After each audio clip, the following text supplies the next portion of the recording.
Os fantasmas estão à solta aqui no terceiro episódio da série de terror Lovecraft. Bora falar de Espírito Santo, terceiro episódio que, olha gente, teve manifestação demoníaca, exorcismo e também referências históricas. Bora!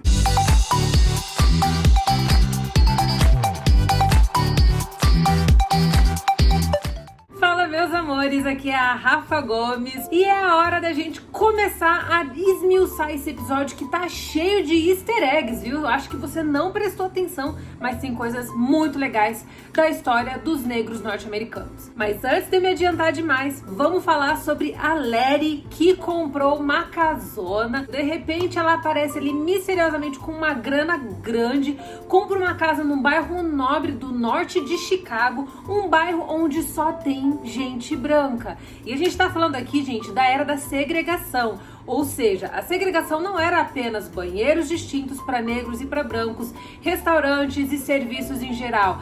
O mercado imobiliário também estava envolvido nesse rolê. E é claro que onde os brancos estavam morando, obviamente eles não queriam a presença dos negros. E a Letty chega ali com os dois pés no peito, monta uma casa que teoricamente era para se tornar uma pensão e acomodar outras pessoas negras, mas isso rapidamente começa a gerar muito problema, porque a comunidade local não vai deixar barato e obviamente vai tentar tornar a vida daquelas pessoas em um grande inferno, tentando colocar até mesmo a vida delas em risco. Isso aí é claro que tem um background histórico grandiosíssimo, essa já é uma referência à história do racismo norte-americano, mas é claro que a série não para aí não, porque essa casa que a Letty financiou é uma casa que tem fantasminha aí, só que nenhum desses fantasminhas é camarada não, viu, meus amor? Aqui a coisa tá feia mesmo. E aqui nesse episódio a gente já percebe que o terror vai um pouquinho mais a fundo nas narrativas do escritor H.P. Lovecraft.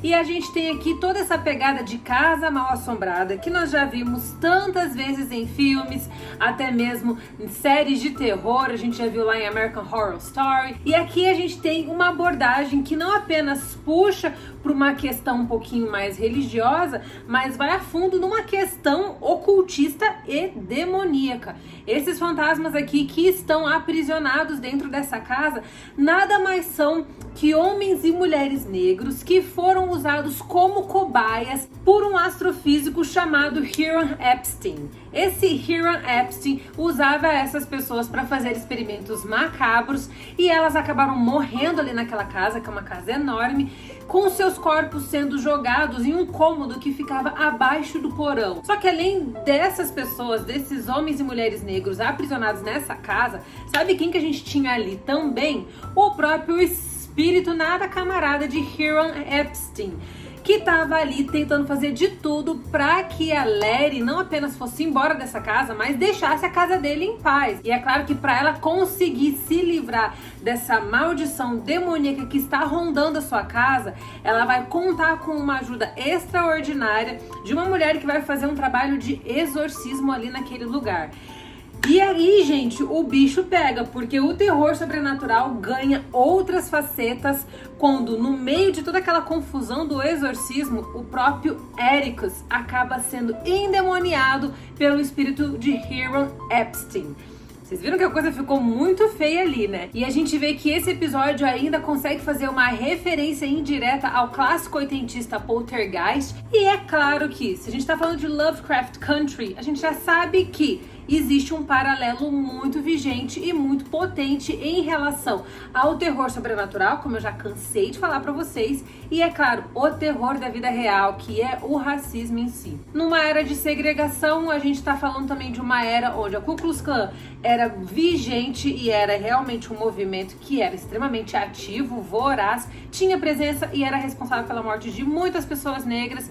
E a gente vê ali também na série referências às práticas da Ku Klux Klan, como até mesmo as próprias cruzes em fogo, em chamas. E falando em Ku Klux Klan e, é claro, segregação racial, a gente tem aqui nesse episódio de Lovecraft Country uma referência já ao que provavelmente será abordado até o final da primeira temporada e quem sabe não seja também um arco para um outro desdobramento na segunda temporada.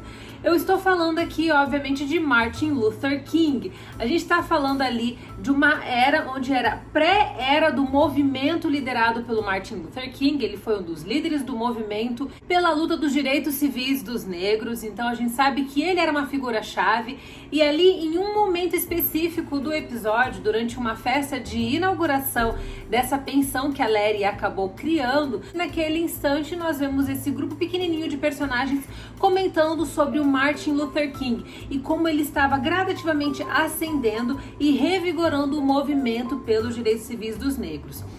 Essa referenciazinha aqui, ela já deixa uma pontinha aberta, ela já fica com uma ponta solta ali para ser tratada até o final da temporada. E como eu falei para vocês, abre brecha para desdobramentos no ciclo seguinte. Porque a gente está falando aqui de um movimento que não apenas teve o seu auge em meados dos anos 50, como também em meados dos anos 60. Até a primeira metade dos anos 60, esse movimento acabou sendo extremamente forte. Martin Luther King dispensa apresentações, você sabe muito bem disso. Então é claro que, por ser uma série que mescla os dois gêneros de terror, né, o da vida real e, é claro, o fictício, que é aquele mais fantasioso, mais fábula e etc. Então eu creio e eu estou torcendo para que a gente tenha essa merge, sabe, essa junção entre esses dois gêneros aqui mais uma vez, dessa vez para falar do movimento pelos direitos civis dos negros. E puxando para esse gancho já, em um determinado momento desse episódio, a Larry acaba sendo pega pelos policiais, ela acaba sendo interceptada por policiais, é levada para a delegacia e durante o trajeto ali, quando ela tá dentro do camburão da polícia, ela acaba sendo rapidamente interrogada por um policial que fala que ela não tem condições de comprar aquela casa e que provavelmente o Winthrop teria sido responsável para dar essa grana para ela. Mas a gente vê no final do episódio, entre um rápido confronto entre a Christina Braithwaite e, é claro, o Ericus,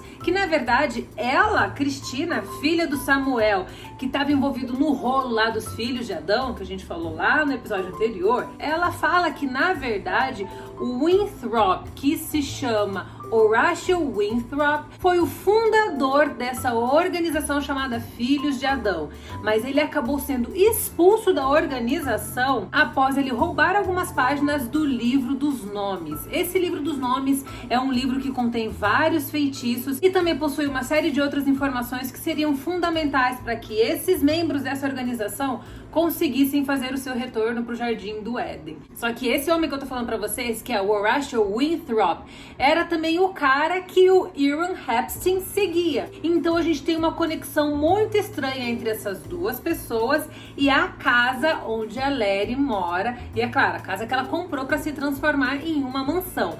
Agora, qual é o nível de conexão entre o Winthrop e essa casa, a gente ainda não sabe. E agora, é claro que a nossa história se complica. E aí, o elo de Filhos de Adão, que até praticamente o final do episódio a gente não tinha entendido, esse elo começa a ficar mais claro exatamente nos minutos finais do episódio, quando a gente tem essa cena entre o Ericus e a Cristina. Mas antes da gente encerrar esse vídeo, eu preciso falar pra vocês sobre uma outra referência, um easter egg gigantesco que está nesse episódio e que está totalmente vinculado à forma como eles estão abordando o racismo sistêmico na era da segregação racial.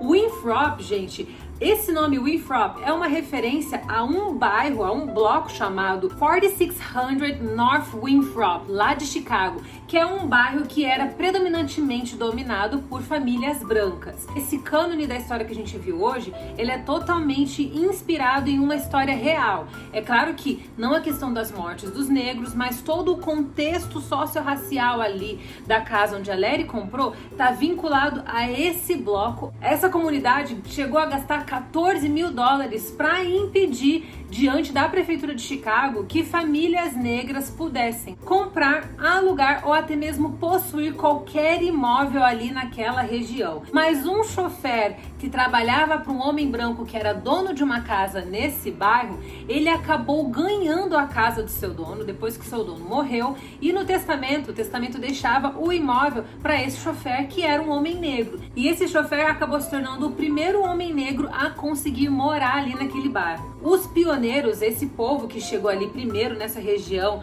de North Winthrop tiveram que não apenas lutar contra a segregação racial, mas também com o medo constante deles não apenas sofrerem retaliação e represália por parte dos brancos, mas até mesmo outros perigos pelo fato deles estarem em uma região onde os brancos tinham um racismo muito grande e tentaram fazer de tudo para impedir a entrada deles. Então esse episódio chamado Espírito Santo teve parte da sua essência totalmente inspirada nos pioneiros de Chicago. E é muito legal ver aqui a série Lovecraft Country não apenas honrando a história desses pioneiros, mas ajudando também a lembrar essa história para fazer com que nós aqui, que não somos desse contexto norte-americano, não apenas conheçamos a história dessas pessoas, dessas famílias, mas possamos entender um pouco mais sobre o quanto o racismo sistêmico não apenas prejudicou muito as famílias negras, mas ainda está gerando consequências vitais na sociedade contemporânea. É isso aí, pessoal. Essa é a minha análise do terceiro episódio de Lovecraft Country, intitulado Espírito Santo.